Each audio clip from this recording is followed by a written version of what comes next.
उत्तरकाशी के पास छोटे से गांव में जैसे हर रोज होता था वैसा ही शोर था। बच्चों की किलकारियां, माँओं की आवाजें जो रसोई से आ रही थी और पुरुषों के हल्के हल्के बात करने की आवाजें जो खेतों की तरफ निकलने की तैयारी कर रहे थे।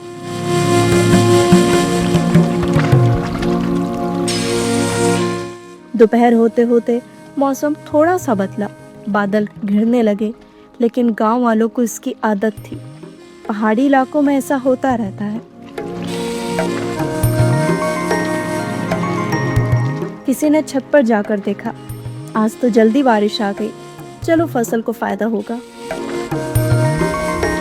गांव की औरतें पानी भर रही थी, कुछ बच्चे आंगन में खेल रहे थे।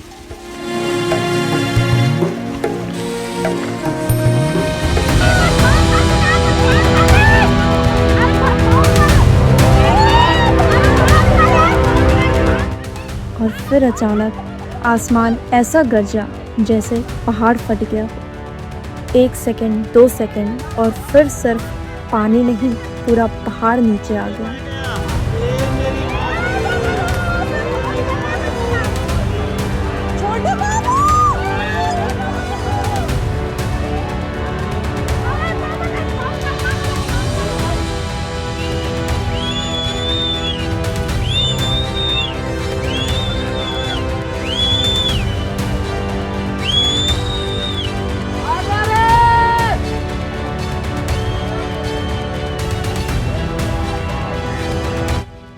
बर्फ, पत्थर, कीचड़, मलबा और एक तेज बहाव।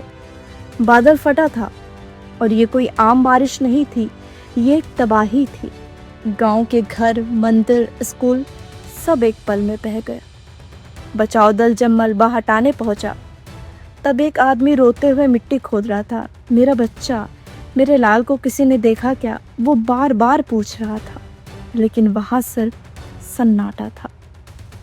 जो कल तक एक हंसी में गूंजता था, आज वहां सिर्फ कीचड़, चीखें और बर्बादी की खामोशी थी। दोस्तों, ये कोई कहानी नहीं, हकीकत है। 5 अगस्त 2025 उत्तराखंड में बादल फटा, गांव के गांव बह गए और कई परिवार आज अपनों की तलाश में है। हम सिर्फ शायद एक पोस्ट पढ़ते हैं, लेकिन कोई उस पिता से पूछे, उस माँ से पूछे, उस भाई से पूछे और पूछे हर उस व्यक्ति से जिनकी पूरी दुनिया मलबे में दब गई, ताकि और लोग समझ सकें कि पहाड़ों में जो तबाही आती है वो केवल एक न्यूज़ नहीं, किसी की जिंदगी का अंत होती है। अत्यंत दुखद पीड़ादायक समाचार उत्तराखंड के धराली विलेज से प्राप्त हुआ, जहां पर एक बादल घटने की घटना घटित हुई, जिसमें कुछ स्थानीय लोगों और वहां पर आए पर्यटकों की दर्दनाक मृत्यु हो गई। सभी मृतकों को हम श्रद्धांजलि अर्पित करते हैं और साथ ही अभी कुछ लोग लापता हैं। इसमें हमारी सेना के 8 से 9 सैनिक भी लापता हैं। सरकार के द्वारा युद्ध स्तर पर राहत और बचाव का कार्य किया जा रहा है। हम आशा करते हैं जो भी लोग इसमें लापता हैं सकुशल हमारे बीच वापस आएं। चेन्नई में 4-5 साल पहले बहुत तेज बरसात हुई थी और चारों तरफ पानी भर गया था। कुछ दिन बाद उसकी विस्तृत रिपोर्ट आई थी। उसमें पानी भरने का एक कारण पानी के फ्लो के साइड में घर बनाना भी था। लिखा था कि जब पानी की निकास ही नहीं होगी तो पानी शहर से बाहर कैसे जाएगा। और यही हाल आज हमारे पहाड़ का भी हो गया है।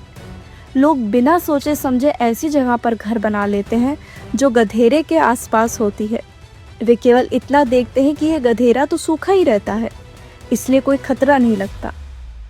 और जब ऐसी आपदाएं आती हैं तो पानी अपना सुगम रास्ता चुनता है और उसके परिसीमन में आने वाले हर निर्माण को वह ध्वस्त कर देता है। हमें ऐसे स्थिति में सावधान रहने की आवश्यकता है और लोगों को जागरूक करने की भी आवश्यकता है, ताकि हम इस दैविक घटनाओं से भविष्य में बच सकें। ये पहाड़ में हर जगह हो रहा है, चाहे आप इसे विकास का नाम दें या विस्तार का। पेड़ों की कटाई भी आपदा का कारण हो रही है। वर्तमान समय में आधुनिकता के चक्कर में पर्यावरण संरक्षण से देवभूमि उत्तराखंड में खिलवाड़ किया गया है। केदारनाथ आपदा और उत्तरकाशी में पहले आई आपदा से कोई सबक नहीं लिया गया। जगह जगह पर पहाड़ों को काटकर होटल, होम स्टे, मकान, दुकान का निर्माण किया गया है।